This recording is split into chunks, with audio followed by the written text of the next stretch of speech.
Yes, I am. We can send the endorsement MPP4. It's private car. Na bankrupt pay no ho. Oyin Lizzy oye hide and seek into no man pay no one modernara. No yin kasa no ntone car man.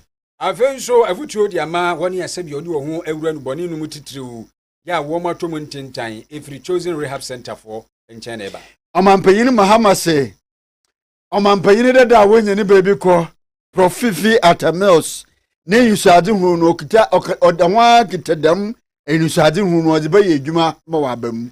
Ani ne yase o ni pension no bi say krojen dada eno ni nsupa ye kanfo di ama water no so ena de wani kire no akwaje dodo bia wo hia ti party na wo ye ye bi anase program bi a wo ye no pension ye ka say ye krojen na bibibia da ya ye ka say wudi nsuo ebe ye de ampa sanse ya twa bo say susu aso na ifiri chesa abna donko mi na aba wa ka say timi se ju nti enkwada ntitiriu wo munum nsupa na mi wo mapomden se tano so ya 0539 596 165 0539 596 165 na yeni enkomo Bosha ba electrical solution in asen electrical gadgets na home appliances in aran Bosha ba jima kutini ye papa bra solar na rechargeable fan yakafi bizaba obobo ye pa yenema ne bo wo from Standard Authority na Energy Commission the one stamp isiri enu krabatani ye ba say dum PZ KJT market krabato the can Indian mhwe no Bosha ba building ano so ye be presence one about na fiantata ku fabro sadanu mu edum PZ one so in Sabaka here, friend 0536095996. Juma Queen, a West in Assen, a man named Yerbana Yabosom, madam. By no Yerba Bosom, I may mezzanete, Uncle Ebo, Bini, and Probia Asante. Na, I'm telling you, people may request a temperature, my own to media. You say, in fear, you know, and I said, one concord the Muko to a Guamano. And my dada, a moon common one, which you are Yedian. Na, said ye, na lawyer for. Anyone you wish agent wono e ba betu dwa se won be ya appeal na che se won be kɔ no makɔ e de akɔ to mera no wani mi se emera no nya bibi mfa ho sense emfie no de edoso dodo na me ka sen wo ba sentiment amu titiriu Ghana fa na ba bia woni a wo che se pipia mayiku no mu ifrase e be pem so e na wo mo e ka sei wo mo kyerɛ se won beto akɔso no mabɔ akidom e de am opani ni sa bre yi a yes won konkodam emfie aduonu na appeal ekoso no zanse omuntumi enya paninum eda na no na Patrick Echampon onu so di ma prepreja empiama ekomu en wo se sabio sabi mpraduasa wahwea en wo se yedeme na ne nwonko ukoto sabo bi sunu aso agaje se so yesho kanje se sore me so nti benwa no mgu so omubu a no mo kase anhwe yi a na nsa na ho bi a eba no saa na bekro dia ene ne no Patrick Echampon nisemi. If the fight against illegal mining is genuine and non-partisan, then all persons and companies found culpable, irrespective of their political affiliations, should be investigated and prosecuted in accordance with the law. Justice must be fair, balanced, and applied equally to all citizens.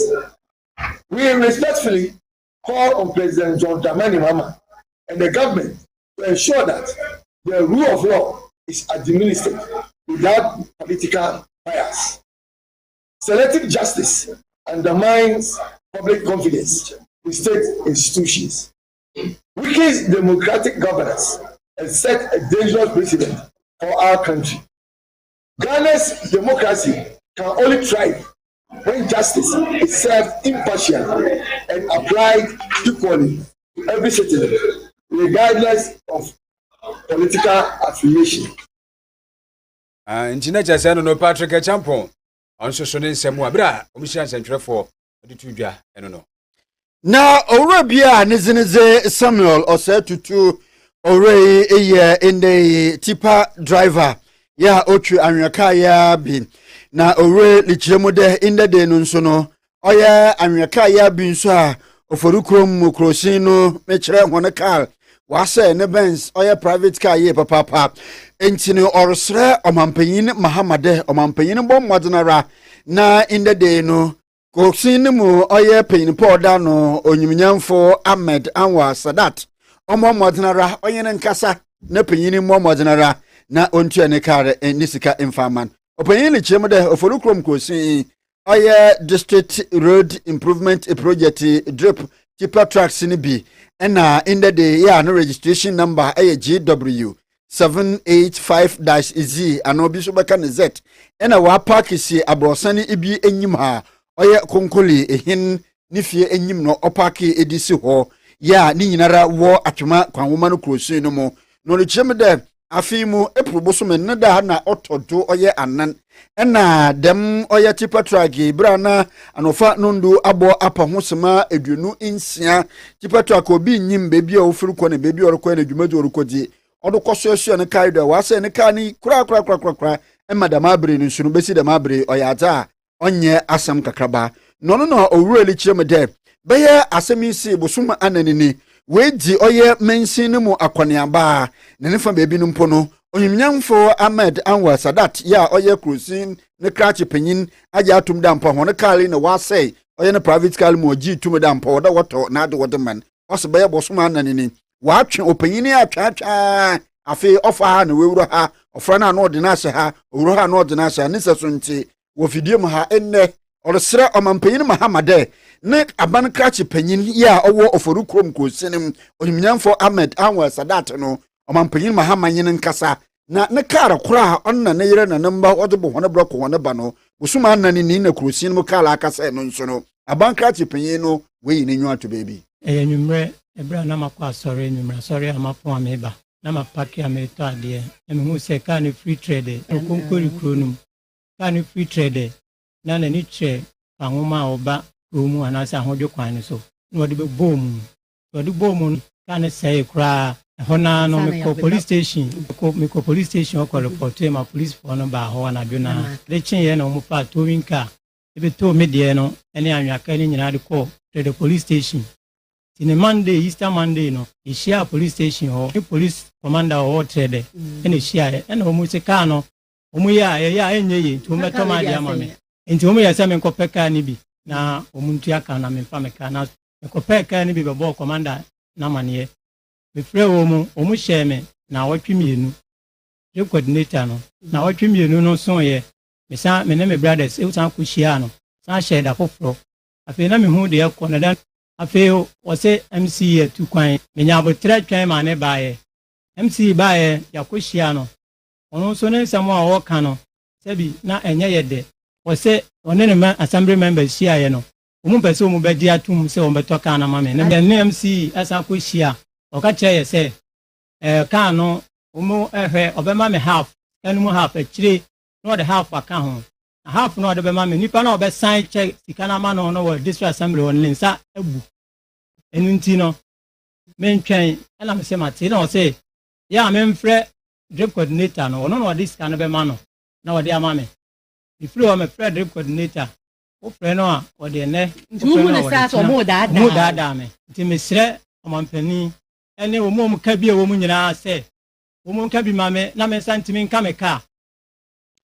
Enchino odrenyi Samuel osetutu ya inde oforukrom krosinimo drip oya tracks ni bi kwose ne ka 4th April 2026 afi busuma na otodo anan ne da otodo anan ewa afiare mu no si na ode asam no eboto mpanyimfo enyim ofidem han na news editor ana newsroom mpanyimfo wosisusie fa wo mbo ni ntino yeye de warfre abankrachi panyin a owo oforukrom oyimiamfo Ahmed Anwar Sadat de in the day asema abrante di botu goni no se busuma anani mu edina akwana bada da akwadama no kwaba no wom abankrachi panyin ka kire oyerepa ni sum mpanyimfo ne de se abrante ne de na asema abadan ma ya agya atum mo no nti ye pede ye bibi fa ho ma ya afro no abankrachi panyin Ahmed Anwar Sadat dia ihe nkasi ye nka pesika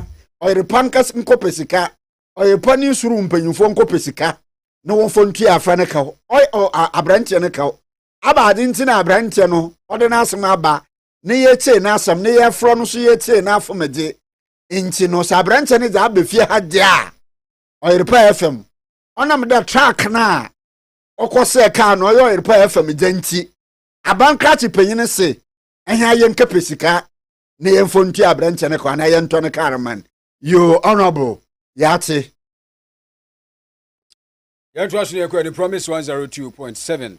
Sanso enam Promise TV. Na afutu okọ eje ama woni a wodi wo ho awura enubode no mu se won hwe yi se be ya enkonko se wonom da ache ntitiri adwene nso tefa so a na ekowie sabio dambo ene de tete san wa na we no ekoso Kaneshi Senior High Technical School a eye Chosen Rehab Center for na ekoma sa entity yi opani kwaku gardener na pani a beka se recovery ambassador eno no e de ma Chosen Rehab Center no na futuo etitititi a oto aso nloboni eya ade bia most of nkofo omukom no omo asemptiawa omo work an say na minimo na minim enti me feel say pempen the best thing I say ye ne say na yetu anamo ya publicly ye educate ye nuanom adesuafo on the bad effects of drug no sanso na me person ka ban no ebe introduce curriculum before basic school to emphasize high school level drug abuse subject what timetable so the uti bia no uhia sa adesua we senior be ya say wadamfo bi kra na edada wa peer pressure embemu say one so adventure curiosity na wo de kwa akoso hwe a sa de no so emba efi say enye opia no obenya akwanya ne so obesesa eya adum bi na bedum wa mansesa ye aba wa brabom oma ye nyina ye hwe nyoma bi say yie na ye nka Antina eno no kwaku gardener na motin wenka no adesuafo Kaneshi Senior Technical School ko dwumadie no ase bie na wo mede abasobo ma woni a wo he ma wo mo so ma ya ade ampa to da futuo die hia wo ba o matimi. I'll actually say that educating the public too is something which is very, very beneficial, because doing that will actually make you also not have an idea about what addiction is or the things it actually does to the human body. Get some idea of it so that they don't make that. We have some students here who I think they are in drugs. So I think this program is going to help them to change. I know some people are into drugs and they want somebody to advise them, but they don't get those people. So I think they're going to take something from this program for their life. Yes. Because I have someone in my family who is into drug abuse, and I can see the person's life, and I don't wish that life for me, for myself. So I wish they will stop drinking alcohol, cigarette. Program has really. Enti adesuafo no so nsem eno no. Na obe emfe idwana nini no man kana asema bi nsi de bisi do mampani te gwodo na wato ne nanom wonse do de mabre na hafimpinu ni idu ebien eya 2012 Ghana yanta asem na rehuso mani ye papa Professor Evans Fifi Atamils omampena wenyi ni bebi ko te gwodo ndei oto ne nanom wonse do no nonom na afia ye kan ni mfi dwana na fa worese no mampani mahama kopo edwumagina ase na oje tugode men na oye yinsu ade hu na oye omampani dada wenyi ni bebi ko Prof Fifi Atamils no oda ho akurum kankan do obohwede asomdwe beteno manim no no okurum a olututu da manam ho na ahwede asomdwe baba oman Ghanam. Here we return to this quiet place known as the Asomdwe Park, not merely to lay wreaths, but to renew our gratitude for a life that enriched and strengthened our nation. Time has a way of softening grief and pain, but it also has a way of sharpening memory. 14 years after Professor John Evans Atamils left us, I find that what endures most after his departure is not merely the memory of a president, but the memory of a man, a gentle soul, whose character was his greatest strength. Some leaders command attention by force of their personalities. Mills commanded respect by the strength of his character and his values. He believed that kindness was not a weakness, and that humility was not timidity, and that decency was not incompatible with effective leadership. He demonstrated that one could occupy the highest office of the land without losing Amampani Excellency John Dramani Mahama Nenze and yeti. Yes, and to mu ene yenko amasemu ebim. Achachi chire ya chama untumi dia betwam. Sanso so ena de onu so TikTok ya. Onso ya kasa na no ya keka bia friend Camila Alasan. Onso ya chire no. Said ye to so no bi onu ma ya chichiri bi. Ama ya jeje bia na opani Alexander Fanyomaken. Eye efutu brache bedwani. Kuma no ba no dini brache bedwamu eno no eno de atudwa se. Said ye ni mezi ekro no. Wono ne de nka ehu yie wo mo opposition nanso obeka na adwena kire ndisi fo no se so wo ma hwe yi a wo de wa bem na ewiase ye de ye kokochechi no ebia na be ya de ni se wono ma hwe yi 2028 ombeko opposition san se Ghana fo eni eda ho ne ma bi ho de wono ye eni achicha chichire eni de ekoso kwa dugbo hu na o de okasusu ya se ekro no. We are seeing political imprisonment. One to me is a political prisoner.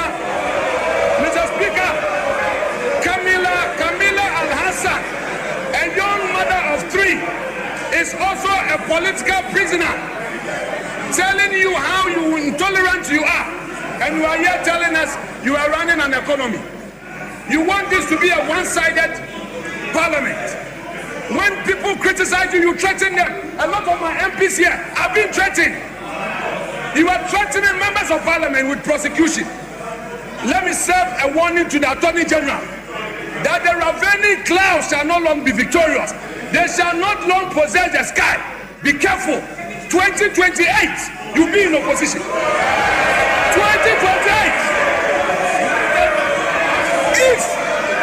If you are not careful, Mr. Speaker, if you don't stop now, you will go and meet one to me there, and one to me will be out, and you will go in. Fanyomaken ena motiri bankai. Na ene dada ewo ende mrasebego moya afenyo dom kuman hon banodinyi kasa wie no ena adom dodo banodinyi nso ohimnyamfo Mahama yerga nso kasa no ne kasa mu no di fi ase wo asembisem obi sade a na enka no oman Ghana fotosamfo kanoforata owohe na kan wohe wayewa yehia kan pa ahwe inde ma yewura KaseƐ atofo sene boto oye mnasebego na chere waye adwuma ye papa na enkan MPP abana brodo na kanoforata ya fotosamfo obom musna ba ha tada musebia retwuma na kan akofa musebia nchi no obo ekabrezedededede gu Ghana kwa inde wa ma Ghana musia ekawa men Ghana ye papa ne ya hwehwe kan emu webobu na membu ho akonte a yehu kan wa he kan must come MPP foi monko for kanoforata mra. Where is Ken Oforiatta?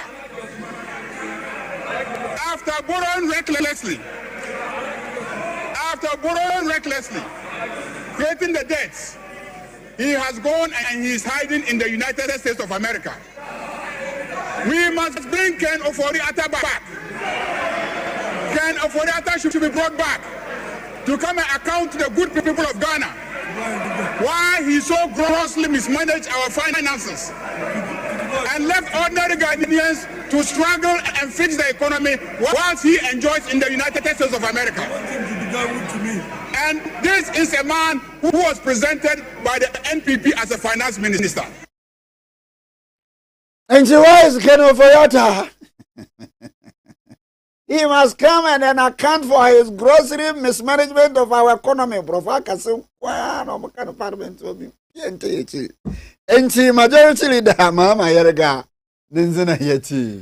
Waya kansie dwumadie bi soronko na eye saa dwumadie ekọ so no na aboa ama school ba ko a yefre wonom Bishop Bawa School ye no won kran wo mo adi enkunimo na pani a wono wogina mu hihye saa dwumadie no na da media perfect star media ano ono yefre na osofo Philip Sapon wo mo hihye dwumadie no no de so emofra no adwan school sa wo do no ane wo ba se saa Bishop Bawa school yi ye won kran wonum di enkunimo na osofo Philip Sapon na di to aba no animu se ehia pa se so adwan hwe dwumadie no bra no ewo so onom taa hihye edima school ahodo sanze eboa ema yehunu sabieku sabia ado nimdie eni nyansa ye de dada mofra no etirimu nti saa Bishop Bawa School yi kura no omo edi nkunimi ya ma omo 6000 Ghana cedis ene kirese kuruwa ne niema bi a edada so no wosofo Philip Sapon, you share Medino, Ninsimi. You realize that in Ghana, all the academic contests in Ghana has seen in a jet tourist over tree. I said,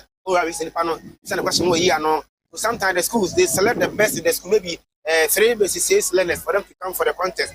But we don't get the actual performance of the school. But now, this contest has come for all the learners in the school. We leave no child behind. That we want to see the passion, let everyone know. He cannot talk in class because of say they seem say he or she is not good because he cannot talk. But if you put this people in front of this particular learner, he or she will emerge as a winner, as a top performer in the class. These are the learners you want to help. I don't know they and cry. They almost say, "So when you question, I say yes, what I say, critical thinking is a quality. But no, ever side we get to the who are problem solvers. So I would say that they should just support program like this. It's 3 years now that I've taken this upon myself. I don't know. Opening Philip Sapon or software on the shade you Medina. Robert Asare and I assistant headmaster at my Bishop Bowers school. Now I say Nania Japan or Bo at a chef on Musco or Abasho. Say one my share. My chum of friend, what dear, I'm a group of should be at sa. It's the first time we are participating in this contest. And God being so good, the first time we are contesting, we have won the first position for the southern sector. So we give thanks and praise to Almighty God for all that He has done for us throughout this contest. It has not been easy, but we are also very grateful to our learners from Basic 3 to Basic 6. In fact, we presented the best. Intina, I don't know. Opening Robert Asare. Onyemyamfo kojo upon enkroma eyemrashe begomnyi wo ofonse ayerbi abato ne position to wepoye mantem ne wuromo awomrashe begomso a ende aye ranking member parliamentary economic and development committee no order to go there ehwe onyemyamfo KaseƐ to force media budget obakenkani awomrashe begomo ye ne de ye wode ya bibia chere abani oze eto ahoro awotwe me new taxes. I'm sure you heard him saying that as part of their fiscal reforms, they did not introduce any new taxes. You heard him loud and clear. It is our hope that you do not have a short memory, as they are hoping that you do. Remember, they've told you that the people of Ghana have a short memory. So they can tell you anything, and they believe you would have forgotten the fact. For the records, they introduced a 2% growth and sustainability levy on the gross production of mining companies, a special import levy of 2% on cost, insurance, and freight value of certain goods, and then 15% VAT on non-life insurance premiums. The fourth tax they introduced was the growth and sustainability levy for 2026, 2027, 2028. Then they also introduced the special import levy for 2026, 2027, 2028. Enchi ofonso yirbim na shebe gomini kojo upon kroma nenze ene yeti. It's nothing of course ni yegina assembly no atu anamom. Ya beka ye ho kakra busumi wumi de to so dumiensa. Ene ko ba say half mem senior high school. E ma no dormitory he dwobe nti wonu atu anamom na municipal chief executive MC Openi Joseph Akparibo ene ne manfo e de mattress ene ne makakra. Akoma enkwada no se wonye na wiase sobrofidi adwua na manya dabre. Yeah, any to last week. Mem senior high school. Guest dormitory ejatum anajubi. Yamene yeda na se amfa trenchen bia anto mofra no. Eno ho dwumadi no MP ni ha Haruna Mohammed oni constituency a. Enti no eba asa no me bo na mane na ye ba school mu ha be hwe ni isi ye. He head my eti asese be break come akofi ne no mbesen aba. Nti yeso ye kan etibom myself as the MC, the MP for Asunafo of Haruna Mohammed, together with Nadmo, she says, Seba, na yedi nema edi brenkula. And no, Nani Nemuno Penny or Daddy Shiano, HS Education Director, ne Urasamo Jaton La, was a banimrim, Nanimrim Wanshini, to Adase. Education Service North is so grateful for what we are seeing here today. The mattresses, 80 of the mattresses, student mattresses. We are seeing blankets, 80 of them. We are seeing buckets. We are seeing cups. And we are also seeing bathing soap.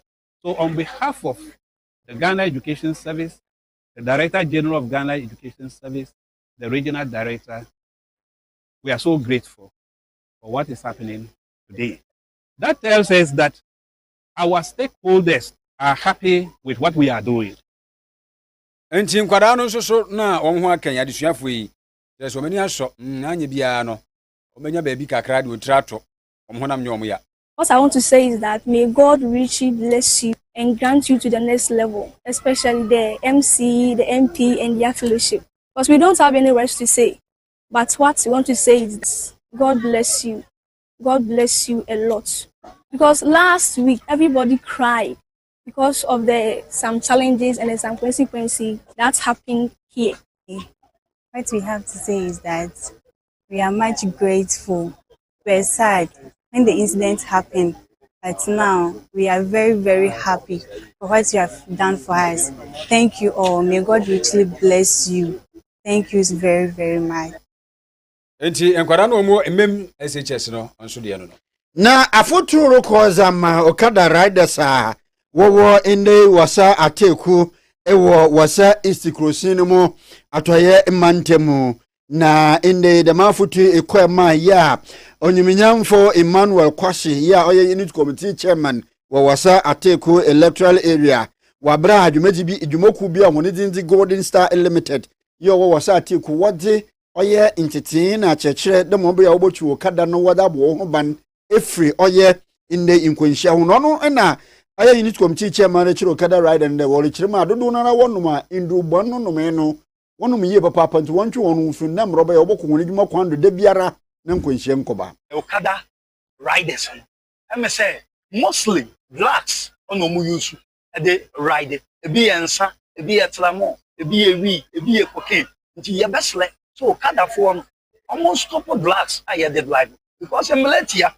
because mlanu wo hodada nti sisi anu ye hwe so wa no monsan police ne bechew for say wa no monsan all dey ride because sisi anu abaya dia tum say ye ride okada dia say so make sure say emle bi abaya na hyenso obedia na ono na churu na GPR2 chairman owo wasate ku owura Daniel Tina no so ode afuto rema a driver for do na wo de car nam car kono to na wo hu okada riders na wo hu ne de ho de won ka ho bi na ole chem na wo nyinara obiara wo ho kwan tum de offer kwan no do bi ntina ya wo hu ne dam no kwa nya me ni the drivers no ya edin kwesi aba ne ya over speed aha no so ya rough road eti omuhia okada boys ne sa no a eye na mlika no toso ifuturo no eye mo nti ye me as a GPR teacher ma me ne o makasa na ma ye bibi se driver ni a hu okada boy bi a wo be drive a in fact when mbu ni se ono so ye okada rider no wo be nya problem eno da nche ya okada boy so no okada driver so na se wo so nam na wo se wo hu se car le ba hu na hu se car no so sen entine kwakura mun na okada riders association wo ateku wo hone gomitinanyi owura Justice Wonder Gawuku ole chirem de wo ha oye papa e chira drivers ya wokita cars we hu do okada rider bi reba ho na mrika tantem wo zisan wo ho oso da musubani nyina di nkwenhia de ba nti driver fo nye na wonfa enyido osafata mfama okada riders o san de woni nyinara e kwana na wo do obiara fa do bi how ayanya no kwan so de bebre akoni se put me share driver a ona mo pademfa se hone nye wo no a eyo motor rider na mo part no o ma o kwana ka waba no ma o kwan o so che oni nti ebi kwa tumi bi na no ga me lance so mo insurance me ko wa enko ba bia e se dia nsuo krampo a na se obogu na okọ me de akwanya we ebesre na do GPR2 chairman for no more branches ni na amadu mpeyi for mo ke bia wo mu ni se mo ni omo driver for ni enkasa owura Justice Wonder Gawuku in the Okada Riders Association gomitinanyi ewo wasateku anonso neza ode etu igwanyen yo bushana fo da mo asi ya po ye sori akọ na asesa pa nkomo aba betu aso na fedi ekuru bia no so teho ne tie bi kama pa ntie bi da ntie bi e be show nkura ne na bia kama esem fo e korea se mu ma newsroom fo nyina na ya pepra obapa presi Kresabe nana pokua Mr. Ajimanom kwamboga ene gofra obia badwuma do amwateni do amwati milino reporter ono na obechichi fiti nsuma ya control for da mo asemate yakopon enka mo ho onhyira mo papa pa yeso e ba ekro bia sante miniminu uncle ebo by na kro ma mmisi wasemo eye oforukro ma mmisi nkra na otoe no obahwe na yajeji sika na atoka na ama driver anyway ka na ngasa kra na me bebisia asase kakra ka track no timu kubu ofa hokobo nje MC na say ka na ngasa kra ayam dodo at least nke mu ni nko ba bi ni we say ayam no asi ye ya so moto from ano but MC say aboy repanjo repafo ye ntoma no nti Monday ye beji contribution the officer me what tenses do ha oh be tenses is ntoka MC is ntoma Ahmed Anwar Sadat oforukro MC okay enji assistant pam commodity da mamo